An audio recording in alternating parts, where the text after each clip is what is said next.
This episode of Rice and Beans is brought to you by Cuyama Buckhorn in New Cuyama, California.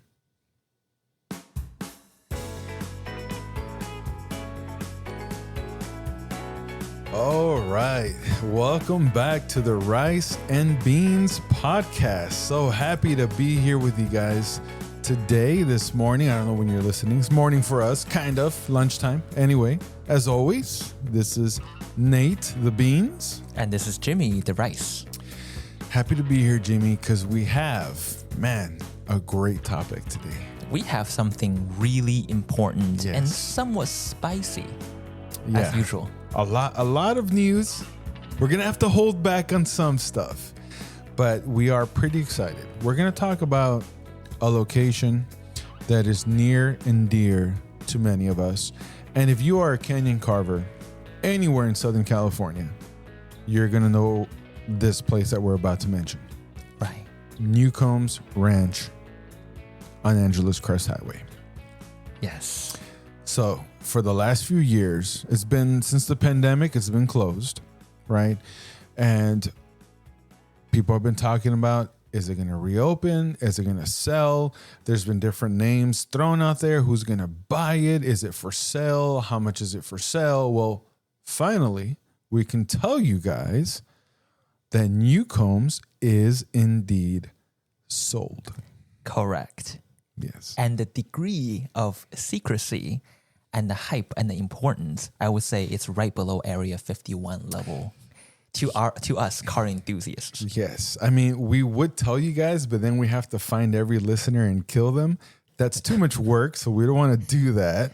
So we did promise that we will not yet reveal the new owner. We're going to let him do that. I believe he's planning to eventually make the announcement, possibly have some kind of event. He will let you guys know. And then we'll be back because that's going to be another good episode. We'll talk about more things to come. But it is nice to finally know that it is being sold or has been sold. But a lot of questions arise that we're going to cover today, right? Because now it's like, okay, it's sold, but what are the plans? What does that mean to us? How is it going to change the current community and culture that's up there? Is it good or bad that it's sold? And also we'll bounce our ideas of maybe what we want to see in the future become of Newcomb's. Correct. So when it comes to the new owner, we know exactly who this is. Yes, we do. We know exactly what his background is and what he does and maybe some of his future plans. But of course, we can't tell you anything because we made a promise. Yes. And some people were like, how do you guys know? Well, as connected as we are. Come on, guys. If someone's talking shit about us or if something's happening in the car scene, you really think that we wouldn't know about it the first thing? You know what I mean? Like, you think I'm going to drive up there for 20 years and not know what's going on? Right. Come on. When you go up there over the years, you get to know a lot of people. It really is a community, and you get to know who people are, whether they're locals or other enthusiasts like yourself. And people, they talk, but not in a bad way. We talk because we actually care about Newcomb's, and we'll get into it in a bit, why we care about it so much. But it is a special place to so many people for many reasons. And so we care about it. So if it's for sale, right, we're gonna wonder like who's gonna buy it, because we want the person to buy it to care about it as much as we do. Yes. So just a few words on the owner, right, for your speculation. So it's no secret that it's a he, because statistically speaking, there are more men than women in the car scene. That shouldn't be a surprise. Okay. And it also shouldn't be a spoiler for me to say that he's a business owner, because if he's an employee at a corporate office, he wouldn't have millions of dollars purchasing Newcomb as a side project. So he is a business owner. It's not Jay Leno, guys. It's not Jay Leno. No, he's actually kind of unknown. He's not that known. Yeah, it was a surprise to some of us. I was like, hey, I know this guy. I follow him. He follows me. So I was a little surprised, like who it was. I can't say I know him personally, but there's some things there that have me very hopeful for the future. Right. And this is a middle-aged man as well. Yeah. Who has pretty fancy cars. Yes. I feel like that's all I should really say. Careful, Jimmy. Fancy. You're treading now on, you don't want to say too much. Right. So whether or not he's friendly, that remains to be seen. But we have high hopes. And in this episode, we're going to explore why Newcomb is significant, how we can improve the car scene up there that now it's going to open, right? Because the announcement coming from this guy that Newcomb is sold, and there might even be a party of some sort. Yes, I can say that. Well, he is pretty excited about buying the place. He's a car guy. Obviously, he's an enthusiast, right? Automotive enthusiast. So he is excited about buying Newcombs. The previous owner is happy about selling it to this guy, because I can say the previous owner wanted somebody to. He didn't just want to sell it to anybody. He wanted the next buyer to appreciate, the place for what it was, right, to keep it a restaurant, which it will. Which, as far as we know, so far it will. So he feels good about this buyer as well, which is a good thing. And those people in that little circle that know who he is feel good about it too. So I'm staying positive about this news, and he wants to reveal himself and possibly have some kind of an event. And I do know, I'll tell you this, that they would like to have some big names there that frequent the place and that are part of the car community. Jay Leno might not be buying it, but they would like to have him there for an event like a grand opening. Sun Kang. Sun Kang. I don't know if I'm saying this. I'm butchering it. I'm sorry.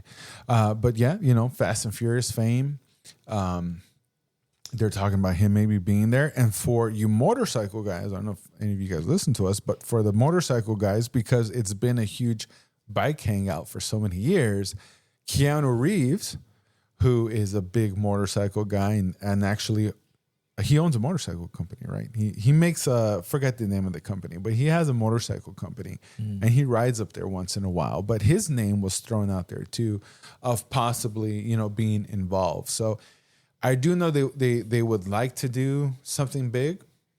I don't want to say too much just in case it doesn't happen, but I do know that they're planning on something, right, which would be pretty cool to see. And that announcement / reveal would come sooner than you would expect. I hope so. That's why this episode that you're currently listening to is sort of like an emergency episode, because we know that the big reveal is coming soon. We want to give you the initial spoiler as soon as we can. Yeah. Now, Jimmy and I have been sitting on a lot of information for probably a year, Jimmy. Yeah. At least like a year that we've known a lot of things that the general public doesn't. And some things we'll have to reveal in the future that do not involve the current buyer. So there's more stuff coming, guys. It's like a soap opera. Just stay tuned for the next one. But we've been sitting on a lot of info. But yeah, finally, it's sold. It didn't sell. I'll say this real quick because I don't want to say too many names. It didn't sell to the name you might be thinking of. Listener. And there's a lot of ordeal that led us to today's point. Yes. It's not as easy as, there's empty property for sale. Yeah. This guy came along, he had a business plan. It's a lot more complicated, a lot more stressful and ugly than you might think. Yeah, there's a lot to the story there behind from the restaurant closing to the sale. There's so much that happened there. So many questions that still need to be answered. And like, wait, wasn't so-and-so doing this and so-and-so saying that? So there's a lot of stuff that's yet to be answered. Some stuff we have answers to. Some questions we still have ourselves. That's going to come later. But at the end of it all, there is a new buyer. It finally went through. And so now we're just awaiting for that announcement on their behalf to see the place open again. Yes. And it's very possible that the new buyer, along with the custodian of the place, might even come to our show to speak to you personally. The real custodian. The real ones. Of the place. The real deals. Yes. So, Nate, I think that it's appropriate for us to tap into why Newcombs is so special because, you hear about the Newcombs for sale and this whole drama, but the reason why people care about it is because it's not just any other restaurants sitting on the side of the road. Yeah. There's a lot of historical significance, cultural significance to the whole car community, the biking community. Let's tap into that a little bit. Yeah. When did you first discover Newcombs, and what did Newcombs mean to you versus it is now and this whole history? Give us a picture. Man, see now you're gonna make me feel old because I think it was like in 2006. Oh Jesus! Yeah. I was like 1 year old. Yeah, yeah, because it was after I bought my first Corvette. That was in 2006 or 6 or 7. I bought the car in 2006, but by the time I went up Angeles Crest I had been up Angeles Crest before, but I had used it to cut across to Palmdale. So I had never driven the road like as a driving enthusiast. And I was still a little younger back then. But once I bought my first Corvette, after my first Canyon Carbon experience actually came at GMR. And there I met people that are like, oh, have you driven Angeles Crest? And I was like, no, not really. I mean, I've heard of it, but haven't driven it like that. And so I started driving it. And I'm like, hey, what is this place? I came upon Newcomb's restaurant. And not a lot of cars, sometimes pretty empty parking lot. There was always some motorcycles, but to me personally, it became a spot for me just to go hang out. They were open, I believe, Thursday through Sunday. And being that I worked nights at the time, I had mornings available to me. So I would go for a morning drive, end up there, have a breakfast burrito, cup of coffee. I got to know a lot of the people that work there. So it was just like a little fortress of solitude, kind of, just a place where you can go. It made you feel like you were in the middle of this forest, far away from the city. Even though, you're like 20, 30 minutes from like Pasadena, it just made you feel that you were just out there in the middle of nowhere. And it was just so peaceful. And as I started going there more and more, I saw that it was really a motorcycle hangout, first and foremost. They had a lot of MotoGP events. They would, on the weekends, they would have hundreds of motorcycles or more maybe. And they would have MotoGP. They would have motorcycle races on the TV inside. A lot of cool events, vendors. So it was huge in the motorcycle community. So before the whole, most people and probably most of our listeners now are aware of Newcomb since after the pandemic, and they might have got to know it because of Good Vibes on Fridays. That's when the bigger car crowd started to show up. I call that the Good Vibes era. Yeah, you can call it that if you want. It's only one chapter of many, amongst many other chapters. Yeah. Now, one of the individuals supposedly behind Good Vibes, I heard them claim that, Good Vibes has been around since we started this in 2017. And I was like, man, you guys were not around. Here or there, whatever, 2-3 Porsches in a lot, if you wanted to call it whatever you want. It was really after pandemic. I think people were stuck at home and they just wanted to get out and go somewhere. And, you're at home not doing much, scrolling on your phone, and you start seeing, hey, people are going out here to this spot in the mountains. Unfortunately, the restaurant was closed by then. It didn't survive the pandemic. And that's really what kind of did it in. So people the current crowd hasn't experienced Newcombs as a business, just as a location. Right. So Newcombs, it's not just a restaurant, but it's like a cultural landmark for where bikers and cars hang out. Yeah. Oh man, I was talking too much. But really what it is there's nothing else really on that road, right? If you're on Angeles Crest, like you have to keep driving until you get to Wrightwood. Right. There's really nothing in between. I mean, it's a beautiful road, but there's nothing else. So it just became like this. It was almost like the halfway point. Right. Like either you can stop there, hang out, go back home, or like keep going to Wrightwood. It kind of gives you a sense of purpose. It's like, I don't want to go to Wrightwood, but where can I go on the road? I can just go to Newcombs. Yeah, and that's where the checkered flag on the flagpole kind of got started. It's still there. I think it's a little raggedy now. We should put up a new one, but it was like the finish line. Like that's like your destination. Like your point. Like if you're doing a rally, right? Like point A to B, like that's your destination. And it was just a place where you would hang out. And what made it special is that if you saw another cool car there, like an enthusiast, right? Because also like regular commuters would stop by and some locals and whatnot. But when you saw another, enthusiast, another sports car or even a motorcycle, hey, that person is here because they love driving this road. They enjoy this road. And so you immediately knew that you had something in common. And that's what made that place special, because it's like, this is where the people that love this road come to hang out. It's kind of like an underground local knowledge, if you will. Yeah. Right. So after 2020, let's say when Good Vibes first started, it was like a freaking madhouse. I would even say that, sure, Good Vibes started in 2020, but really the height of it, I would argue, is 2022, 2023. Yeah. When I first started going, right? Mm-hmm. It was a freaking Studio 59. Wait, still 54 or 59? I forgot. Yeah. Because we were talking about aliens, man. Now we're thinking about Area 51. But what is that studio now? I'm not that old, Jimmy. I wasn't around in the 70s. I was born in the 80s. Yeah, it's like the famous bar where everybody gets fucked up in New York.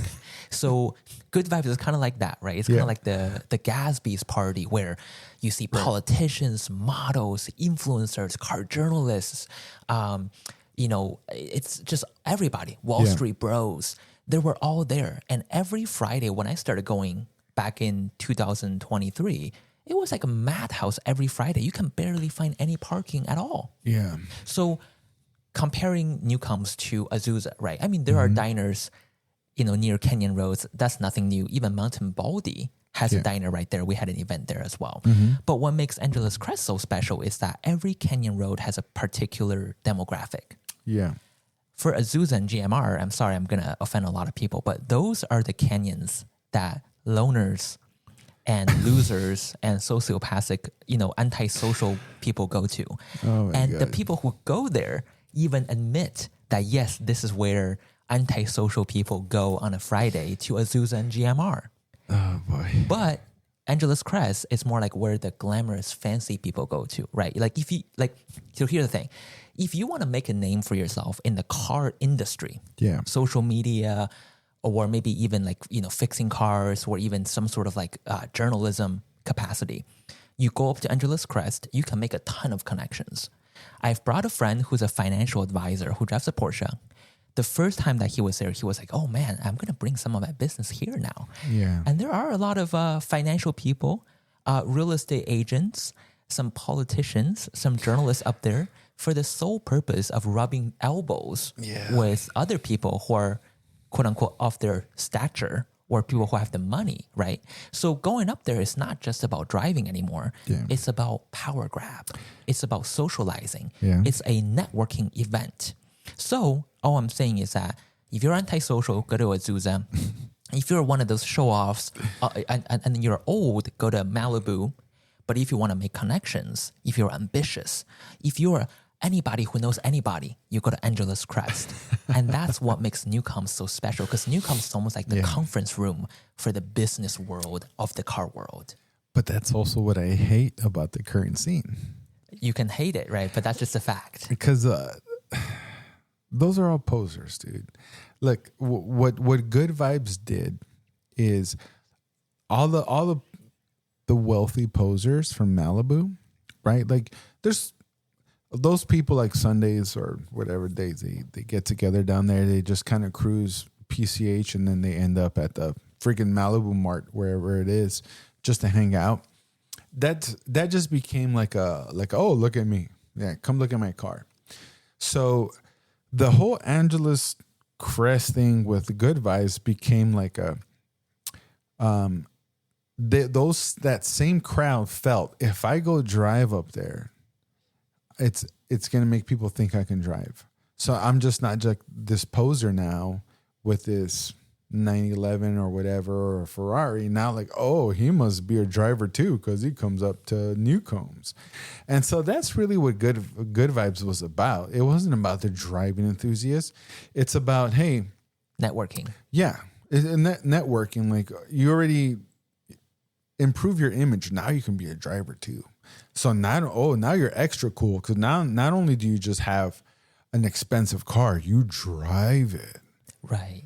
And even though they're like, not using the turnouts for some of us that really drive, but that's what it became. And at first I was a little excited because I saw a lot of, I started seeing some cool cars that I never really saw up there before. I did meet some cool people. Right. And, at first it was a big Porsche crowd. Now I'll say this about the Porsche guys, because I don't want to piss them off too much. I got a lot of Porsche friends. There's two types of Porsche drivers. Those that drive a Porsche because they drive and they know it's one of the best driving machines, and those that just want to have that image. Right. So I got to meet a lot of people that actually do drive those cars, and those guys were cool. Those guys got phased out by the posers that started coming up. Anytime when you introduce a new crowd, it always muddies the water a little bit. That's the thing. So you had like this influx of I want to go there. It's another spot for you to look at me.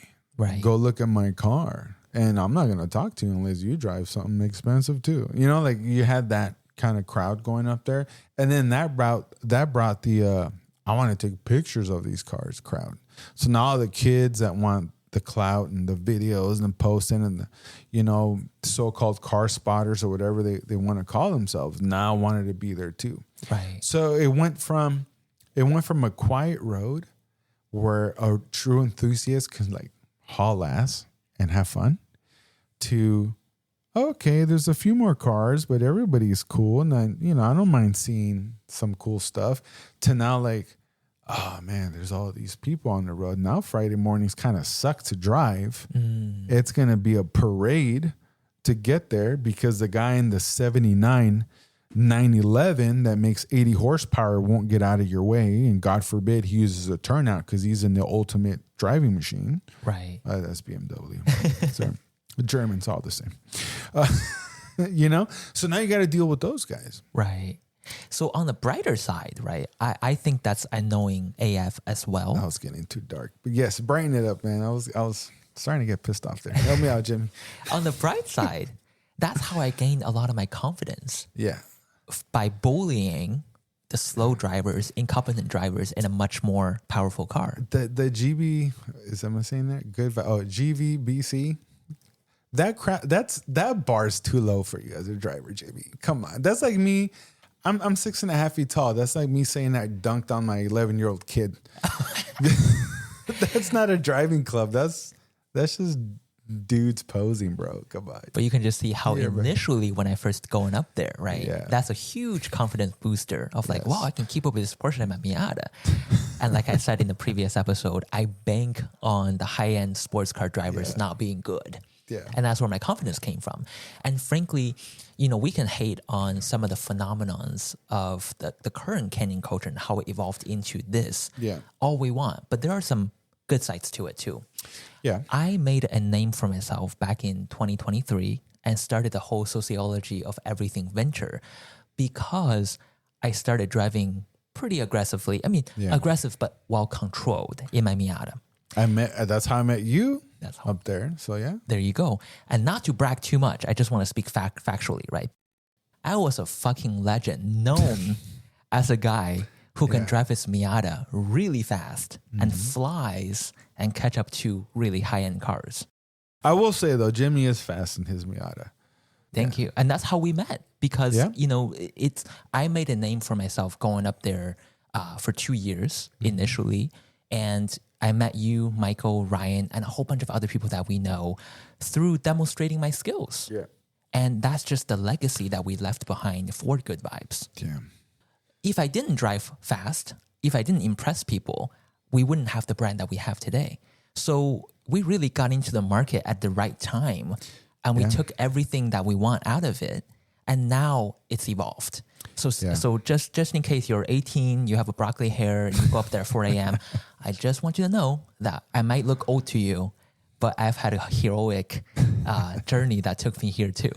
Yeah, but and it's interesting to see these two different points because you're somebody that came along more recently in the last few years during that pandemic period. So to you showed up to like this place that already had like all these cars going on, and someone like me who was there before that, like I showed up one Friday and I'm like, what the hell's going on here? Like, where's everybody come from? So why so many Asians with frosted tips?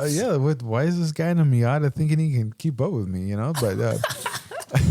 But and also just really quick, I don't want to piss off the GMR guys too much because one, I'm a bit of a loner myself sometimes, but that was my backyard for a long time, Jimmy. I used to live out there and drive that road a lot. Right. So, but that place has more real drivers. But I'll tell you this though. Here's the difference. Yeah. Oh gosh, I'm gonna piss off so many people. Go. And we're just barely starting this episode. You can be a loner all you want, but you can't be ugly. Like being ugly and a loner, that's such a nasty combination. You know what I mean? All right. At least you and I, Nate, like yes. Even on Angeles Crest, we're amongst the top tier, like fucking charming, good looking male model type up on Angeles Crest. Yes. When you're good looking, charming, articulate, and a good driver, you are a fucking hot shot. You're so humble though, Jimmy. That's the best part. I've learned to be factual. So that's the difference. Okay, but I'll tell you the other sociopathic loners up in Azusa, they probably work at, they probably work at some sort of tire shop. They probably have like really, really messy teeth. They probably have really bad skin, and they're like introverted. What a nasty combination. Well, just in case we get canceled, we appreciate those of you that did listen to this podcast while it lasted. But the majority of the current crowd has not experienced Newcombs as a business. Right. So let's speculate a little bit on Newcombs as a business, right? And how the current crowd will affect it, and also maybe what Newcombs itself as a business can do and how that will affect the current crowd. So let's start off with this. What are your speculations on what Newcombs is going to be? Now, I do know this. We can share this, that the previous owner wanted it to remain a restaurant, cafe, whatever you want to call it, right? They wanted it to stay a place open to the public where you can drive up there, have a bite to eat. So in essence, that part of the business is going to remain the same. So how much of it do you think will remain the same? What would you like to see? And let's get into how it might mold the current crowd, or will the current crowd mold the restaurant? Anytime that there's any amount of change happening in the scene, it's going to affect the larger culture. Mm-hmm. Sure, it's going to stay a restaurant. Sure that, I'm sure the new owner wouldn't mind people parking there, socializing in the parking lot, just like how they are right now. But you got to also consider that some people might just go up there to grab a bite. Yeah. They might be NPCs now. They might be foodies. So the parking lot is going to be full pretty much all the time. Yeah. So parking is going to be an issue.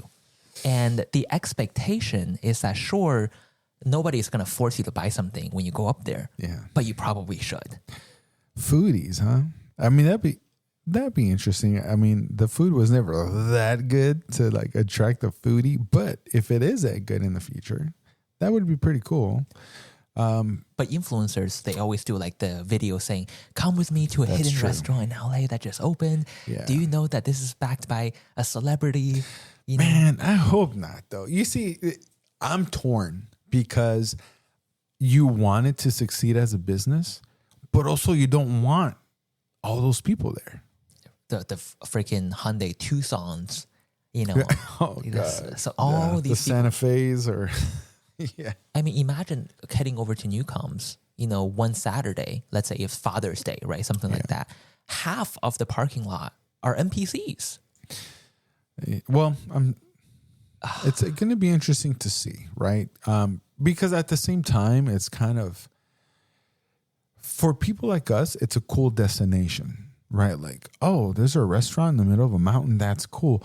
To most people, I don't know if that's that attractive. It'll be interesting to see, right? If it draws them there. It definitely was a cool hangout. You can go there. There's a jukebox. There's a little fireplace. You can just hang out. There's a bar. They sold beer. So if you just want to go have a beer and hang out, you can do that. So it was good. And I did like their breakfast burrito and their chili. Their coffee sometimes tasted like an ashtray. Oh my! But it was always strong. So that was a good. I wasn't that into energy drinks back then. So if I had a cup of Newcomb's coffee, I was good to go. But it'd be interesting to see as a business, right, the crowd that is going to draw in, because it struggled for many years. It didn't just close because of the pandemic. Newcomb's did not make a lot of money for a long time.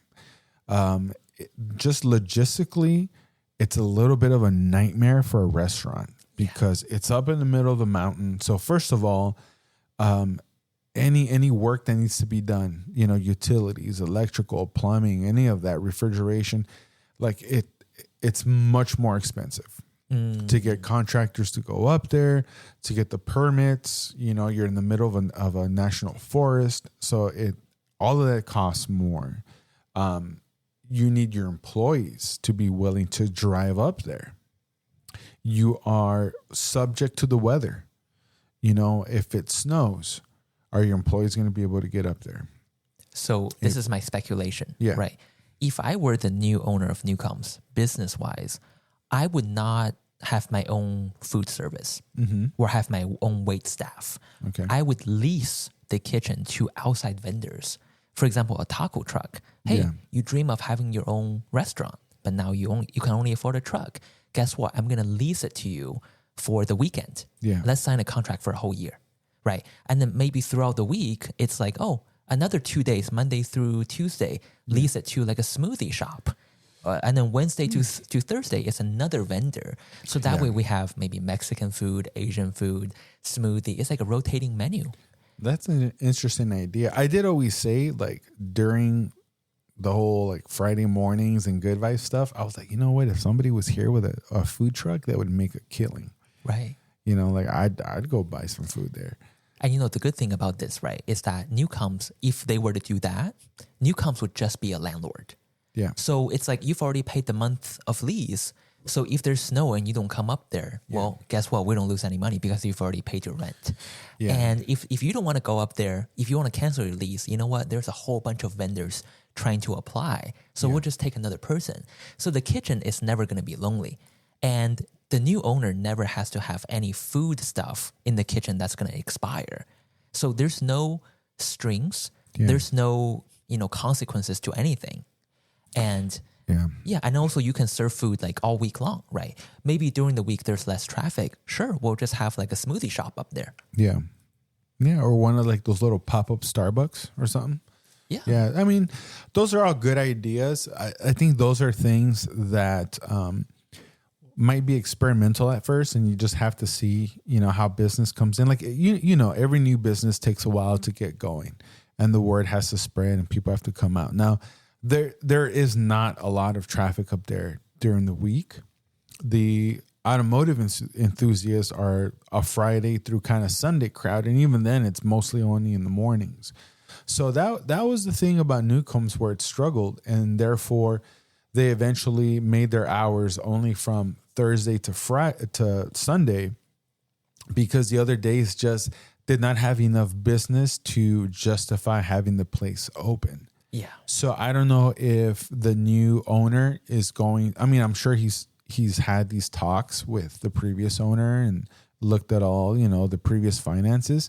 So I don't know if he's going to copy that structure of a Thursday through Sunday, I mean, it's a cool place to hang out. Like you can even just have it open like a hangout with just a simple bar, right? Like it's cheap to maybe have just a kind of like a bartender, have an employee there during the day. Like you can go there, have a drink, coffee, have a beer, whatever. Food Thursday through Sunday. I mean, that would be an idea if you do want to stay open throughout the week. Right. That's why outsourcing it to other vendors will be the best bet. Yeah, I mean, there's potential there, right, for different ideas. But I am happy that it was sold with, you know, the contingency of it has to remain a restaurant, right? And that the new owners has agreed to that, because I'm happy that now I can go drive back to my old cafe. And there's something cool about just having your spot, you know, where you just show up and you have your cup of coffee and you sit outside and you enjoy the trees and all that. Right. Now, I don't expect it to be like it was in the past where I had that peace and quiet, because now it's a little bit busier. Right. But I am happy that at least I know it's going to be open as a restaurant again. So obviously, culture-wise, right, everybody who goes up now are still going to go up regardless. But what I worry about, to answer your question about the cultural change, it's more about the additional crowd. Yeah. For example, the foodies, the regular NPCs who saw an Instagram video of like, hey, do you know the most hidden cafe in Los Angeles is hidden in the forest? It's like, oh my God. And then you go up there, half of the parking lot are Hyundai Tucsons. Yeah. And it's like, okay, that's fine, but where can I park? Yeah. And then imagine you having to park at a like the next turnout, having to walk and down. then walk down and try not to get run over. Yeah. And even worse, what if you turn into the parking lot and there's congestion? Yeah. And then a mile out, you get traffic. Yeah. Now all of a sudden on Angeles Crest. And the thing is that I do expect there to be an inrush of people, whether it's NPCs or the poser crowd, the broccoli-haired kids, because everyone's going to hear like, oh, it's open again. So automatically everyone's going to want to go check it out. Especially if you have like Jay Leno's there for the grand opening, or Keanu Reeves or so-and-so or Sun Kang and all this stuff. So you're going to get this inrush for at least the first few weeks of people. Now summer just started yesterday. So there's still a few months of this, depending when they do the announcement and how bad winter is.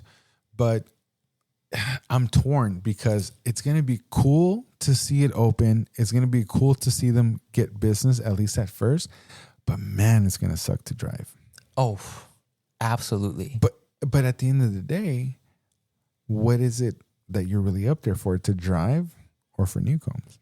That is the philosophical thing that we all need to think about, right? Yeah. What does Newcombs mean to you? And why do you like it? For everybody, it's different. And I would like to even add that this is a chicken or the egg question. People always say, well, like during the week, you don't get traffic up in Newcombs. Well, maybe it's because the restaurant wasn't open. But if there were food options throughout the week, maybe that now you will get more people, because because now they have a purpose. Yeah. So, what's causing people to not go up during the week? That's chicken or the egg. See, that's why I look at, for example, Mount Baldy. The Mount Baldy has a restaurant that is open 365 days of the year. Through holidays, if you're up there at Christmas, Thanksgiving, you can go in to the Mount Baldy Lodge and eat, get a drink, whatever it is. They got pool tables. They're open every single day. You go there a lot of days and there's not a whole lot of people. But that's what they're about. But here's the thing. That road is only, a 10-minute drive from like the 210? Yeah. And it has a little town right next to it. So there's always people there. And right above it, there's a ski resort. And yet, the lodge doesn't have a ton of customers. Interesting. Now, they stay open because the lodge also is part of the, that you can rent cabins and stuff. Newcombs doesn't have that. It's a much farther drive in the middle of nowhere. Right. So can it survive? That's a curious question. Yeah. I mean, obviously it didn't before. So I'm curious to see what the new business plan is for it to survive, because it didn't before. So like, how do you bring it back and make it live? So obviously the inside, they're going to renovate the whole place, right?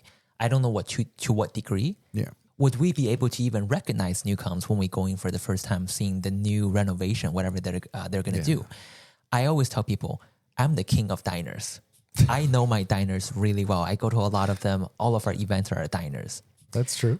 The best diners are the ones that are so dirty and so old to the point where the floor is sticky beyond, like it's beyond sticky. You can taste the previous customer through the forks. Oh my God. I don't know if that's good. That is a good diner. Dirty, sticky, old. Okay. So Newcombs, because of the renovation, is probably not going to be that. So I'm curious if that draws more crowd to it. Yeah. But I'm okay regardless. I think the best diners, I will tell you this. When I went to Willow Springs, there's a diner that was so crappy looking to the point where I did not even recognize it as a diner. There's no sign. I walked in, I thought it was someone's bedroom. It the was one at Big Willow or at Streets? Streets of Willow. Okay. There's like a diner in Rosemont. Yeah. And the food looks okay, right? Yeah. The chef walked out. The chef is probably like 300 pounds. He looks like he hasn't showered for 3 days. That's how you know the food's good, right? Because he's been eating it. And it's like, oh my God, like, he doesn't look like he showered, right? Yeah. But the food is genuinely amazing. I'm like, the dirtier it is, you don't know what's in there. Maybe it's just the sweat. I don't know. But it fucking tastes good. What? You just made me think of all those Indian street food videos. Like, dang, what if that guy mixing that bowl of soup with his feet? Maybe it tastes good, right? It's definitely a kink, I'm telling you. Some seasoning in there for you. Now, I will say this too, though, because I know a lot of people haven't gotten to go inside of Newcomb's when it was open. Not only was it a restaurant, also like when you walk in through the main front door, off to the right, there's like a little shop-looking section. That they used to sell like some merchandise there. I don't know if they leased it, but in the past, but they would have motorcycle stuff there. Like you can buy like some gear. I would see some helmets. Once in a while, they would even have like a motorcycle on display.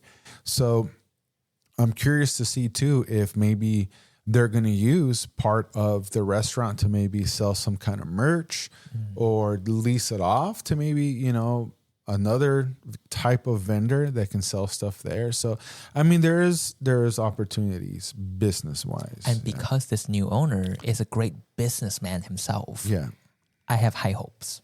I do too. I sure hope so. I would even want to see some sort of like a tire repair, spare tire sort of vendor because, I do get flat tires up there once in a while. That would be tremendously helpful, right? And I also want to see like a massage vendor. Like a Chinese fucking, one of those like massage chairs in the mall that they do like a shoulder massage. At least a chair. I thought you meant like an actual like Chinese lady up there giving people massages. I was like, what the heck? No, that's what I meant. It's like the shoulder massage where you lay down there. Because after you run Angeles Crest, that's pretty exhausting. Well, Newcomb's is the happy ending to Angeles Crest, right? When you're driving up there, especially with the road closed, you can't get to Wrightwood. So that is the happy ending, Jimmy. Which is very in character with all the campers, fucking the wild, have sex in tent that we've been talking all this time. God. I still haven't looked up the laws, by the way, to see how legal that is. Oh my God. I forgot from the last one. So I mean, these are some of the challenges that Newcombs face.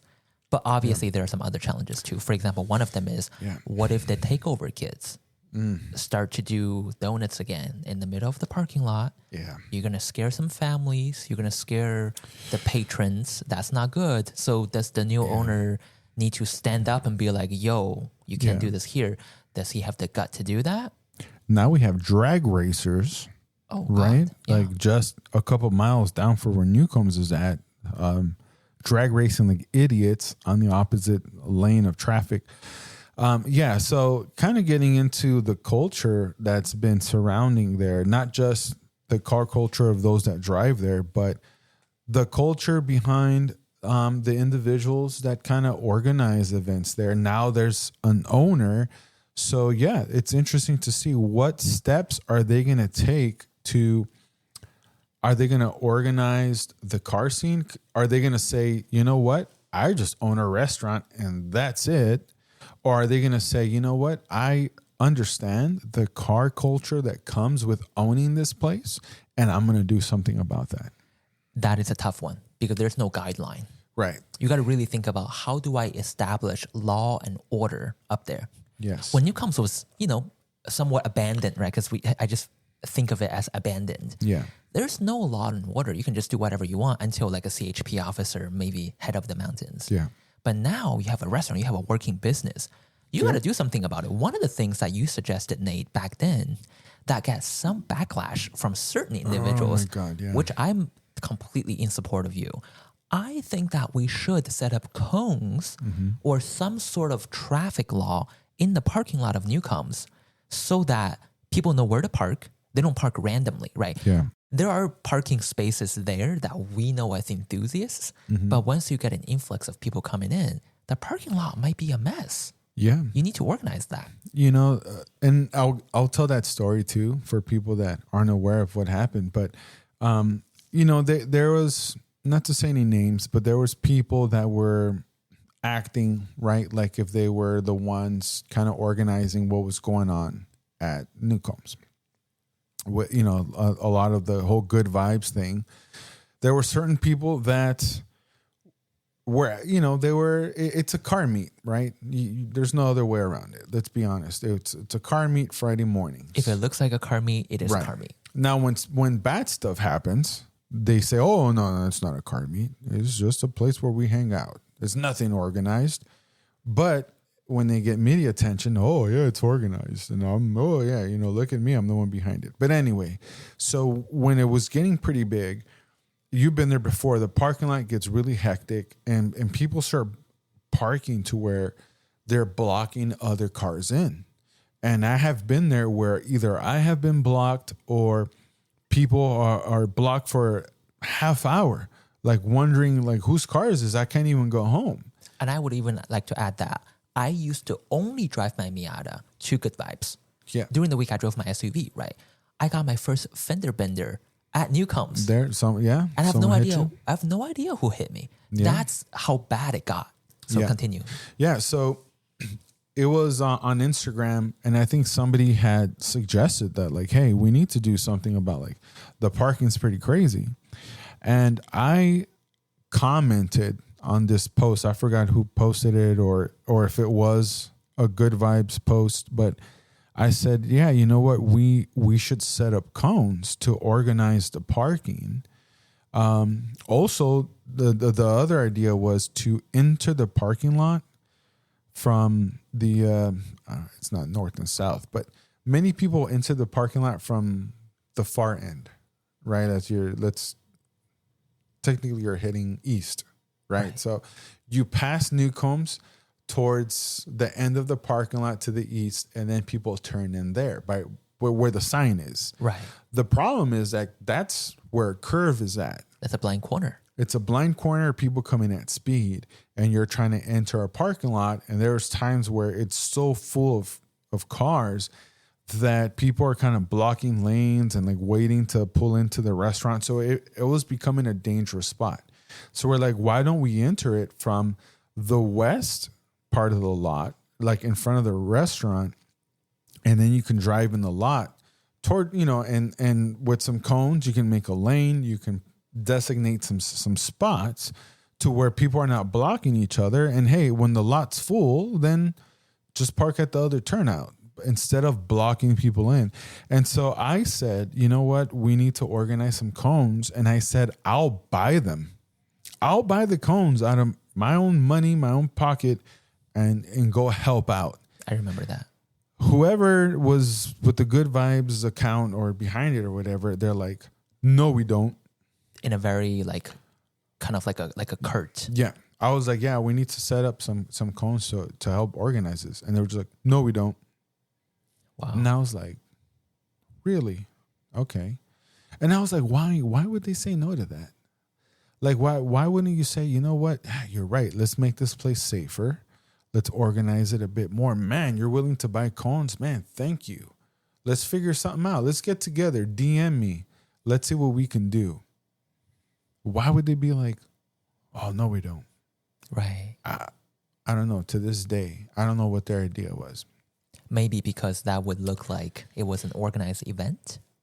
That's but speculation. It was, right. And then here's the thing too, is if you're creating these hangouts there, you're organizing these hangouts. Because if you're promoting it, hey guys, Friday morning, like, I'll see you up there. I'm gonna be up there at this time. I'll see you up there. You know, if I start telling people on my SoCal Canyon Carvers page, hey guys, usual spot as always, I'll see you up there. What is that? I'm organizing something, right? Mm-hmm. Those that follow me, oh, Nate's gonna be there. Let's go. So another thing is there's been accidents that have happened on those days where people were heading to that place at that time, and the people behind it had nothing to say about it. You know, I can tell you, Nate, a lot of people are really angry at the fact that post 4th of July accident last year, some of the organizers behind some of these car meets did not say anything. Nothing. They did not even make a statement or educational content, nothing. Mm-hmm. And not just the organizers, but also influencers and powerful people in the car community who claim that they love the canyon so much and that we're all one big freaking loving community. They never mentioned this on their podcast, on their show, on their channel, nothing. Yeah. It's almost like it didn't happen. But guess who we're talking about it? We made an episode about it. Yeah. I was like, man, how can, because 4th of July was on a Friday last year, right? Right. And I would even go, because they had a GoFundMe. How many people posted the GoFundMe? They didn't. They didn't. Yeah. It's all the regular people like you and I, the poor and the powerless that we're fighting for. Yeah. We're fighting for ourselves. All the bourgeoisies, they didn't do anything. Mm-mm. Now, listeners, now you know why we're so keen with the rhetoric that we're fighting for the poor and the powerless against the bourgeoisies. Yeah. It's an accumulation of many, many events that led us to be extremely fed up. And we're just like, you know what? We got to do something about it. This emotion that we all have that powered and fueled sociology of everything didn't come from nowhere. It came from years of enduring all of this bad behavior and the lack of accountability and the lack of ownership in people's own actions that led us to say, you know what, rather than talking shit about other people all day long, we're going to do something productive. Yeah. We're going to do what we think that they should have done. Yeah. But now we're doing it despite having way less resources or follower. Yeah. I was like, man, how can you like push respect the crest hashtag? And when there is an incident, somebody didn't respect the crest, somebody lost their lives, you have nothing to say. So you're not saying respect the crest because you believe that. You don't love Newcombs. You love the attention. It's like, oh, look at me. Respect the crest, guys. Oh, he's a cool guy. He's looking out for us. Like, no, they're not. Right. Because that was a perfect opportunity to say, look, guys, this is what happens when you don't respect the crest. This is why I push the hashtag respect the crest. So look what happens when you don't. Right. You know, look, an innocent young man lost his life, guys. Like, this is his GoFundMe. Let's help him out. I can reach a lot of you in the community. Those that follow me. Like, he could have done so much good. They could have done so much good. But they stayed quiet. So I guess what we're trying to say is whoever buys Newcombs has to accept it. This is not in writing, right? This is something that just comes with it, that there's a responsibility, I feel, behind it. Legally, no. Technically, you can make your argument not, right? I'm just buying a business. Who comes here is out of my control. And that's true. But you're buying it understanding that your business is coming from the automotive community. Right. So I feel, just me personally, that it adds a sense of responsibility to you to have some kind of, at least put your opinion out there, have some kind of say on what happens. Right. And every culture comes with a set of norms, expectations, some sort of ownership. Yeah. This is the expectation that people have of any owners up there, organizers up there, right? And on the podcast, we always talk about self-serving. Yeah. And we always talk about, us trying to create a platform for the poor and the powerless. And listeners, now you can really see why we say what we say. Yeah. So many people don't take ownership for what they have organized. Right. And the difference between self-serving people and non-self-serving people is that self-serving people, when they organize these quote unquote community events, they're really organizing that to round up a bunch of people to worship themselves. Yeah. They're like, oh, look at my fan base. Yeah. Oh, like, please, you guys all go up to worship me. And all the credit goes to me when things go south. Oh, that's not me at all. Yeah. Right? That's very self-serving. And that's 99.9% of the channels, events, any sort of meets out there. They're all like that, right? Even when a business puts on like a Carson Coffee, it's what it really is come and worship us. Come and look at how glamorous our party, our parties are. But what we do here, sure, we can get well known in the community, which we are to some extent, right? We can get well known because we're doing a great job. We're offering great products. But most importantly, everything that we do is for the betterment of our own listeners. Yeah. We provide educational content. We have seminars. We have coaching. We have different driving events. All of that is to bond the community. And we offer opportunities to other professionals in the driving industry, in the racing industry, and really throughout the whole car industry, right? We give them an opportunity to voice themselves on this podcast that they wouldn't otherwise have. That is all helping them. And we're not even making a dime. That is non-self-serving. So now you see the difference very clearly. But I'll tell you what, people like us, there's probably less than 5 people who are actually doing what we're doing right now. Yeah, there's not a lot of individuals doing it actively. And that is a fear of mine with the new ownership coming in to Newcombs, because it's easy to see like, oh, there's all these hypercars and supercars hanging out there on Friday mornings or on the weekends. Like, I can capitalize on that, but that's not what Newcombs is about. Newcombs was about the little guy. It always has been the local, the driving enthusiast, the person who just wanted to get away for a little bit, to drive an awesome road. I think, first of all, if you end up at Newcombs, you are a fan of Angeles Crest before you're a fan of Newcombs. You have to love driving that road, because if it was a straight lane road that's not fun, like, there's no reason to go to Newcombs. Right. It's just a place on the way to nowhere. So first of all, the road makes it a great place, a destination, right? And to get there, for it to be just a place to hang out, to meet other enthusiasts, that's what it's all about. So I hope that they have that vision, because it's not about like, oh, this is where Porsche guys hang out. This is where Ferrari guys hang out. This is where, like, come look at my car to hang out. Like that is not the crowd that is going to support you in the long run. Right. The real locals are what I call like the poor people central.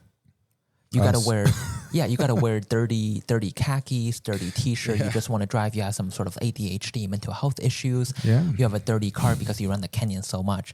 You got to cater to the poor. The rock chip guys, rock chip gang. Those are the guys that at the end of the day are what's going to support your business, because that wealthier crowd, they're going to go to whatever's cool at the moment, right? The next hashtag, the next look at me place. And at first, after a grand opening, and if you have some big names there, they'll be there for a little bit. But you're running a business. Who's going to be there after the first year, or the second year, or the third year? Who's going to be your regulars that are really keeping you afloat? So those are the ones you can't just cater to the 1%, right? Because it's the 99 that's keeping you afloat. Right. So obviously the new owner is probably going to listen to our episode. He might not. He might even be on our show. We'll see. Yeah. So that'd be nice. Let's maybe talk about what we, ideally, what would the perfect new owner be like? Let's just build a wish list. I mean, I would love to hear his vision, and I hope we get to do that. But my wish list would be, man, I'm old school though, and this might be I'm a gatekeeper though, Jimmy. This might be some like a good advice list for the new owner, helping him. You know what? I think that everyone's going to have a different opinion. We're from different generations, different age, different crowds. But to me personally, I love the wooden cabin, homey sense that comes from a place like Newcomb's. I love walking into an old diner with a beat up leather couch next to a fireplace where I can just sit down and enjoy my coffee. I like sitting at the bar watching the TV and saying hi to the locals. Like, oh, it's Thursday morning, it's Friday morning. There's Nate. You know what it is, and to have that tight, close knit sense of community with the locals there. So I hope that vibe comes back to it. I don't think it's going to change much in terms of the way the restaurant looks. They might paint it and stuff, but I think for the most part, they're planning to kind of leave it the same. So I just hope that I hope it's the old restaurant, but that this new crowd supports it more. Because in the past, when I would organize events through SoCal Canyon Carvers, I would let people know, hey, let's make sure that when we go to Newcomb's that we give them our business. Whether you're going to eat a whole meal or just grab a soda or coffee, like let's give them something because they're cool with letting us hang out in their lot. So I hope that the new crowd that's there sees that. And they're like, you know what? If we're going to hang out here, let's go give them some business, help them stay afloat. So I hope I go in and there's a jukebox that I can hear some songs and just hang out. And when it's cold, they got the fire going. And I hope they sell more energy drinks too, because I don't drink as much coffee as before. So I do hope that it has kind of that old homey sense to it. I always thought it would be cool if they sell like some quarts of oil, right? Some basic tools maybe that you might need in an emergency, a battery charger or jumper, stuff like that.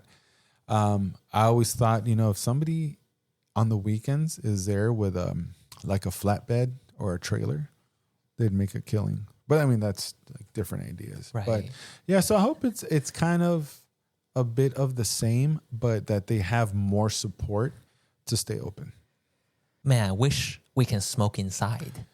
Smoke a cigar inside of the restaurant while watching TV, shooting the shit. I don't think is that even legal in any of the 50 states anymore? Probably not, huh? Probably not. Okay. But I know, right? Because also like the safety thing. You don't want to light anything on fire in a national forest. Well, that too. Yeah. Well, I mean, I'm old enough to where I would walk into a Denny's and it'd be like smoking or non-smoking, Right? Because I'm a huge smoker. I wouldn't say huge. I love cigars. That would be pretty good. You know what? Like when you walk into the restaurant, that very far, the far left wing kind of to the restaurant that's separated by that wall. Oh yeah. Before, sometimes they had some tables there, and once in a while they would have like a buffet style breakfast. But you can do a humidor there. That's true. And Nate, the other thing is, I'm shocked that you can tolerate a dirty couch, an old couch, but you wouldn't tolerate a dirty fork and sticky floor. Really? I didn't say dirty, like worn leather. Yeah, but that's dirty as fuck. It's old, but who knows what they were doing on that couch too. So yeah, you might be right. I'm gonna have to walk in there with a black light now. Yeah, and these are all like sweaty old men who have laid on that couch for many years drinking whiskey. Oh my goodness. You can't trust that. Where did you get the couch from? Oh my God. So the other thing that we actually talked about before is the social media presence of the owner. Yeah. Because some of the complaints, right, commonly amongst people towards event organizers and some of these celebrities is that a lot of them don't respond to DMs. Yeah. A lot of them don't follow you back when you follow them for years, right? So that is bad business, really. I mean, the new owner, if you're listening, let me give you some advice, right? It's when you follow very few people and you don't follow people back, that's a very arrogant look. Because some people might be like, oh, I don't even use the Instagram that much. It's not a subscription service where you're like, oh, I only subscribe to whatever intrigues me. Yeah. Sure, that's a very naive, simple way of thinking. In today's day and age, let me just tell you this. When you friend somebody on Instagram, it's like a stamp of approval. It's like an alliance. Yeah. When you unfollow somebody, it means we fuck. We're enemies now. You know what I mean? So if people follow you, they're supporting your business, they're wooing the heck out of you. You don't need to, like, you should also show them your support for them as well. Show some appreciation. Otherwise, people would no longer support you. And that's the biggest problem with some of the other organizers back then, is that people feel like they're being ignored. Yeah. Because sometimes when someone doesn't really follow a lot of people back, or their only comments are about themselves, right? Or they only respond to a comment praising them or their car or whatever it is. Oh, thank you, or whatever. Then it's like, it makes it seem like it is about just themselves, because they can't extend that courtesy to others. Like, oh, you have a cool car too, or let me comment on your stuff, like, or let me just, you don't have to. If you just follow back, it doesn't mean you have to see all my stories or like every post that comes through. But it's like, you know what? I think you're cool enough too. I'll follow you back. And just acknowledge us. Yeah. And nowadays in the age of social media, it makes people feel more connected, right? Because if I'm like, hey, man, I like going to this business, and man, the owner of that business follows me back.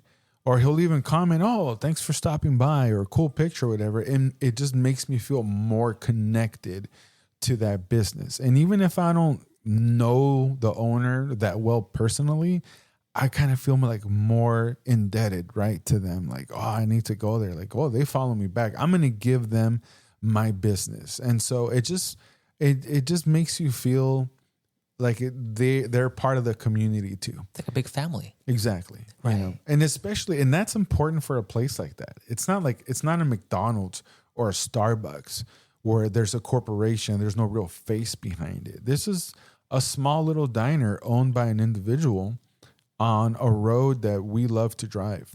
Right. And you know what? A lot of influencers were event organizers, right? Like you said, they only respond to things that are worshiping them online. And if you look at all of their posts, it's always about like, oh, look at this cool cinematography, like video of my car. Yeah. It's always about like me, right? But they never post anything about like, hey, thank you so much, our regular Nate, for coming. Boom, as a photo of you. Or like maybe it's like the smiley faces of your customers. Yeah. They never do that. It's always about them.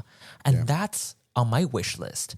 I wish that the new owner can flip the new leaf. Yeah. That it's going to be different from how a lot of people are, which is self-serving, arrogant, and when they don't follow you back, they kind of regard themselves as almost like a godly figure, like, oh, I'm the celebrity, I couldn't possibly want to know about your life.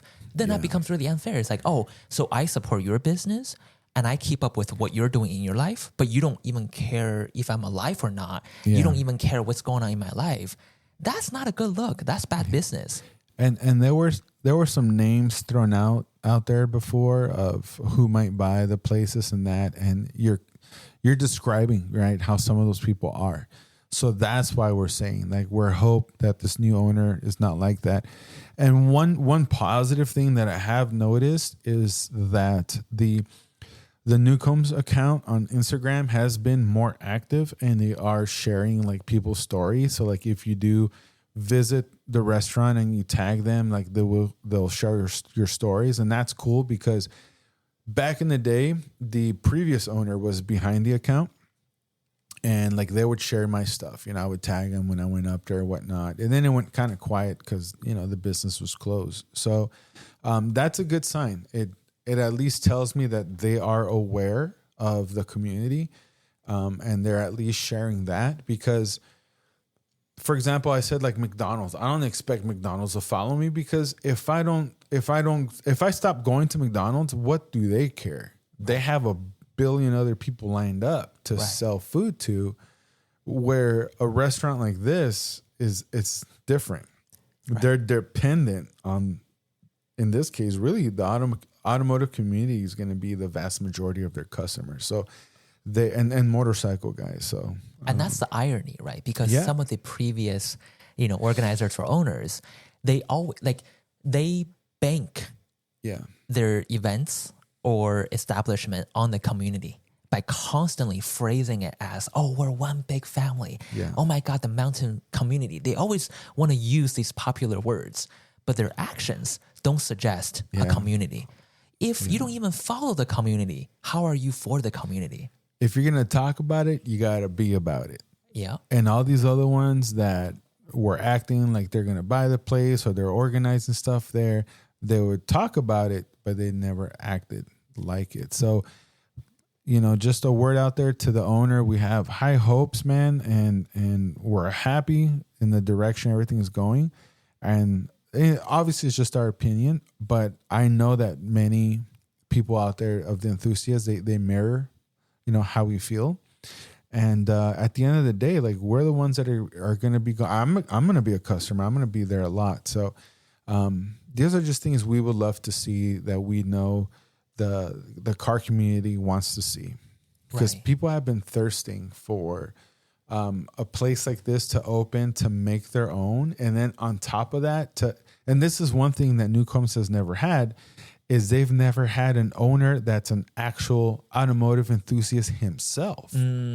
Like, they were always good with the crowd and had their doors open, but like, you know, I think I met the owner before a few times before he died, but like, you know, he's not a driver. Yeah, right? he wasn't like there with a cool car or something like that. So he's a cool guy, a cool establishment, because the restaurant predates us as driving enthusiasts. Right. So to have now an enthusiast, like, you have a great opportunity to capitalize on the crowd of people that are there and give them a home.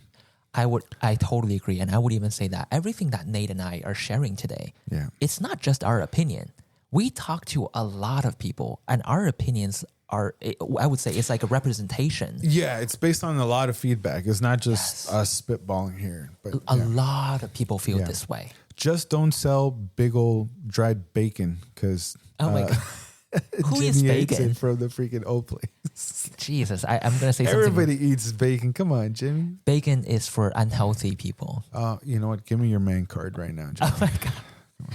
So the other thing too, though, is a lot of owners of businesses make this mistake of representing themselves in like a luxurious way online or in real life. Yeah. And the owner, the new owner is obviously somewhat wealthy. That's why he was able to buy Newcomb and create a side project. Yeah. I don't think it's a spoiler to say that he has a few pretty nice cars. Mm-hmm. But here's the danger of that. When you pull up to Newcomb in an extremely nice car, that can also push people away.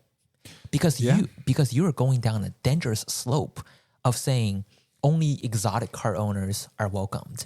Only people with good cars are welcomed. Imagine some local guy who just enjoys driving the canyons, who might want to dine at your restaurant 3 times a week. Yeah. But he drives a Honda Civic, and he feels like, oh, maybe I shouldn't park in that area because that's like, you know, supercar only. And that has happened many times before. Oh, I can't park right in front of the restaurant? That's designated parking, buddy. You know, that's a very common feeling with some of the previous Only yellow cars can park there. Oh my God. So I would say, you know, if you want to create that for the people, of the people image, bring your daily. Bring some sort of like a beat up BMW. What if your daily's super fancy? Just fucking go buy a Camry or something. You Just know what rent I mean? a car. But no, I know what you mean. It's not a Mastros. Right. So don't treat it's not Nobu or Mastros. It's a little cabin on a mountain that sells burritos and burnt coffee. Yeah. But that's what makes it perfect. And I think you got to stick to that recipe, because then you're just going to be like everyone else. You become less special. Right. Don't be like anyone else. Be the old cabin in the woods, man. Right. And the majority of the car enthusiasts, right, we're not rich. We're regular people with a regular job. Yeah. We spend money on cars, and we save money from many different areas in life just so that we can play with cars. We don't go around leasing supercars just to look cool. Right. So we do everything that we could to enjoy this hobby. We might not have a fancy car, but we sure support the brands that are good for us. Yeah. We offer our attention span. We spend our money. We also drive very often, right? Yeah. So if you want to cater to that crowd, you can't just walk in with a fancy suit. That'll intimidate people. Yeah. You gotta, dress similarly, drive a similar car so that people feel like you're one of them. That's like marketing 101, right? So I would say, even if you have good posture, No, just purposefully hunch over a little bit, just to act like, oh, you know, I'm not that healthy. Like I don't drive a good car. I'm one of you. Just act like that. Okay, please. And especially because like we're not talking about a luxury product here. Right. So it doesn't matter.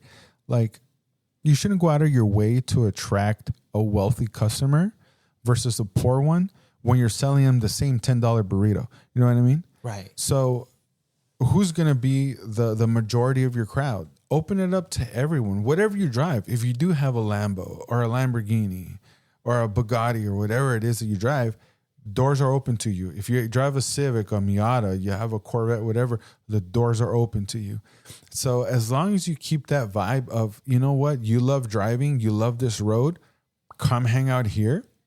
That's what people are looking for. Right. That's where I think some people started to get turned away a little bit from like some of like the good vibes thing. It's like, oh, there's a lot of these high-end cars. But the thing is, the people driving them, like, they don't even want to talk to individuals that aren't driving similar cars. So like they're not really driving enthusiasts. They come off as snobs. A lot of these people, they act very elitist. Right. It's like, I couldn't possibly talk to you because I'm so just up there, right? Yeah. But then online, their persona is completely different. Hey, like smiley face, we're all one family, we're one big family. But then in real life, they're completely different. That you just described the politician. I'm for the people, man. And then they go home to their mansion, right? Like, okay, yeah, you're really for the people? Right. So honestly, the whole supercar, fancy car crowd, right? I would even go as far as saying that that's what poisoned the car scene in recent years. That created a lot of toxic culture of competing with one another, social media presence, dick measuring contest, people tagging each other, and only those with fancy cars are represented in some of the posts. Yeah. Not the others. That makes the majority of the driving community feel like they're left out, feel like they don't matter. I know. And like there used to be so-called journalists that I would kind of follow online or YouTube or whatever, or even in magazines, and be like, oh, I like their take on cars, right? And then I hear like, oh, they're at Newcomb, right? They're driving up there. They're the car that they're test driving this week, they're going to be up there with it. And then you go and you meet them and it's like, they don't want to talk to you unless you're like also like own high-end cars. Or you're a fellow journalist. Yeah. And it's like, wait a minute, like supposedly you're writing articles for anyone to read. Like, shouldn't you be open to anyone that reads your work and like wants to meet you? But all of a sudden it's like they have their own little crowd here hanging out just here, damn near hiding donuts just for them or whatever, or coffee. And it's like, oh, like this is my little crowd over here. You guys got the park cars. You guys go hang out in the way on the opposite end. And it's when you understand like sociology and kind of all this stuff, you can show up on a Friday morning and see this division of classes right in front of you. It's a cliques. It's completely visible. And especially if you've been there for a while or a few years, you see these little cliques and these little groups. Exactly. And I would even say that is the toxic culture. Yes. Right? That's what pushes a lot of people. That's why I actually unfollowed many of them. Yeah. Right after I interact with them, because I discovered like, wow, they're not what how I thought they would be. Yeah. So the irony is these people are literally the definition of elitism, bourgeoisie, arrogance, right? Yeah. But then online, their whole rhetoric is anti-elitism. We're just like you. We're the regular people. I'm like, what? You're like literally the definition of discrimination. I know. And then sometimes like in their videos they would say, oh, like this car reminds me of like a rich asshole. I'm like, that's not you? Yeah. Like what? Like I know. What a deflection. That's a slippery slope, man. It gets political too, but you see that. And we're not like anti-supercar guys, because damn, if we had the money, we'd buy a lot of those cars ourselves. It's about the attitude behind the people behind them. And let's be honest, like there's very few of these owners that buy these cars because they just truly love the car and driving it. And I've met some of these real drivers that are wealthy and can afford these cars. They don't like going on those days because guess what? they want to haul ass too, and they want to enjoy that car and drive it the way it was meant to be driven. And so that's not even their crowd. So a lot of these guys are there just kind of like, just go look at me. Right. And then you'll encounter them on a road. They won't use the turnouts for you. God forbid, right? That my multi-$100,000 car, I'm going to use a turnout for this guy behind me, this Miata. Right. What the heck? This 230? Get out of here. Right. And that's the attitude that they have. And then when they go to Newcombs, they wouldn't talk to regular people. They think that they're so high up there. Yeah. But then all of a sudden online, they're like, oh, leave your ego at the base of the mountain. I'm like, you are the definition of ego. Yeah. Leave it down there because I brought mine with me. That's what they should say. Oh my God. Yeah. So a lot of hypocrisy.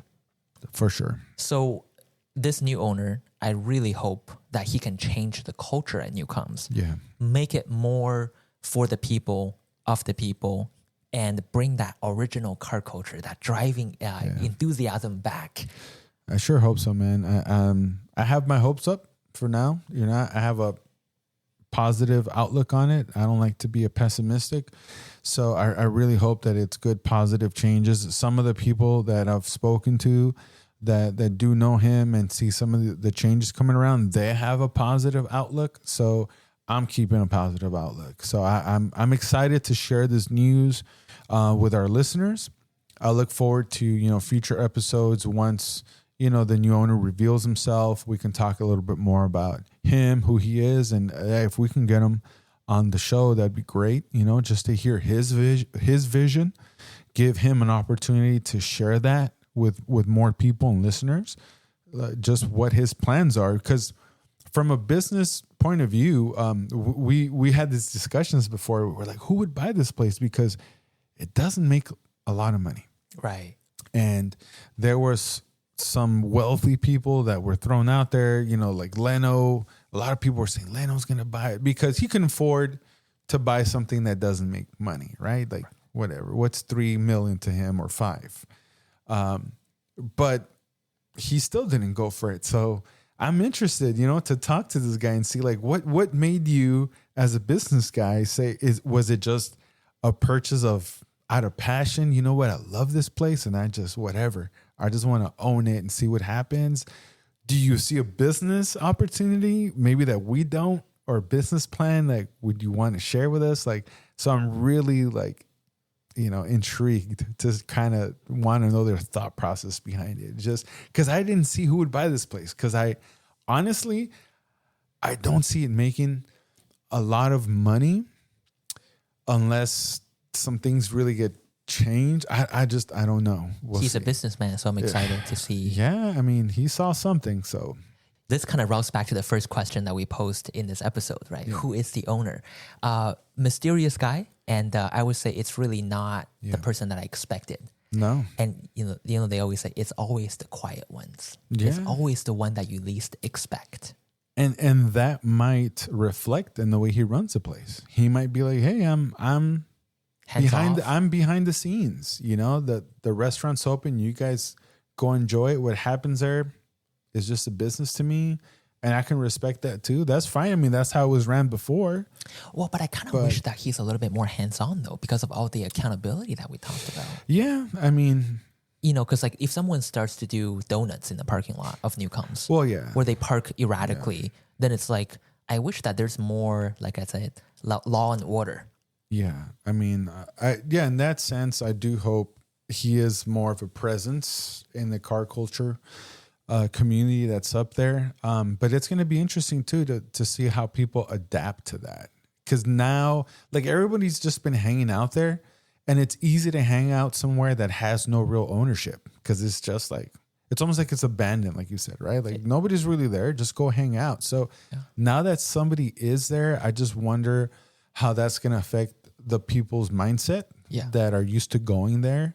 How they're going to see him, their reaction to it. So, yeah, I mean, there's just so many questions up there.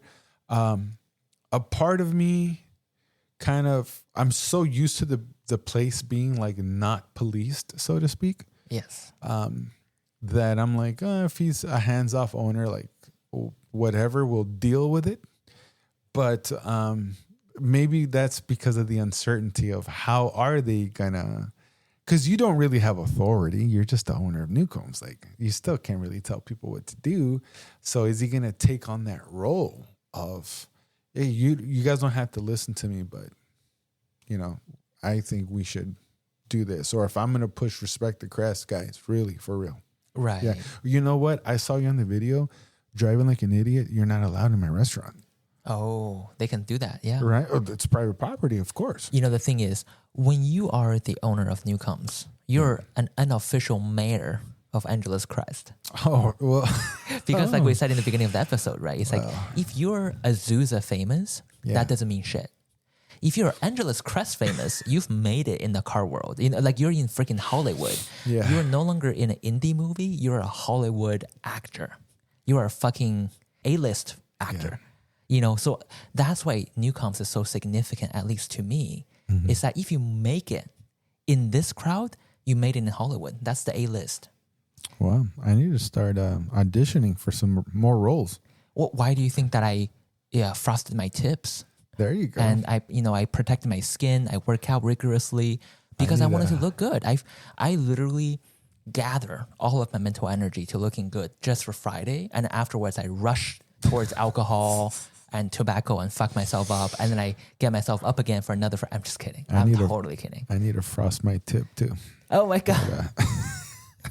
But you know, it just, yeah. But I think at the end of the episode, we can all agree that Newcomb's has a lot of significance to all of us. Yeah. Emotionally, culturally, it's a cultural capital of Angeles Crest, LA car culture. Yeah, so the future of it depends on the new owner, but also depends on ourselves. It absolutely depends on us, because at the end of the day, any business is going to rely on its customers. And the image it has is going to be based on the customers that go there. So we have a sense of responsibility as well of how we make, how we treat the business, right? And what we make of the car community there. So I would invite to all those listening to the episode to feel free to reach out to us in the comments and let us know what you would like to see out of Newcomb's, whether as a business itself. Let us know what you would like to see in terms of the car community, any changes that you would like to see in the environment around there. And it'd be interesting to get that feedback. So yeah, we invite all of you guys. Let us know what you think. We don't know, or we haven't said to you guys I know you guys don't know who the owner is yet, but let us know what your opinions are. You know, who do you think maybe, let us know, right? Who do you think it might be? Who do you wish it would be? And because they're not going to guess who it is. But let us know what you're hoping to see out of this. Because I think a lot of people, for a while there, I think some probably felt like they weren't going to see this day come. It actually came a lot sooner than I expected.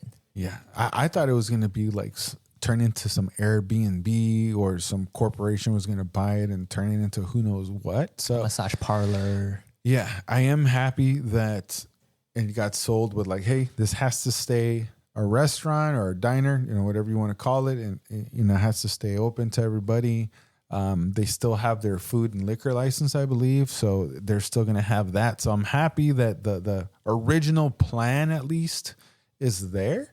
Is now, what is the new owner going to do with it? So. Right. So lastly, I just want to say this real quick. Yeah.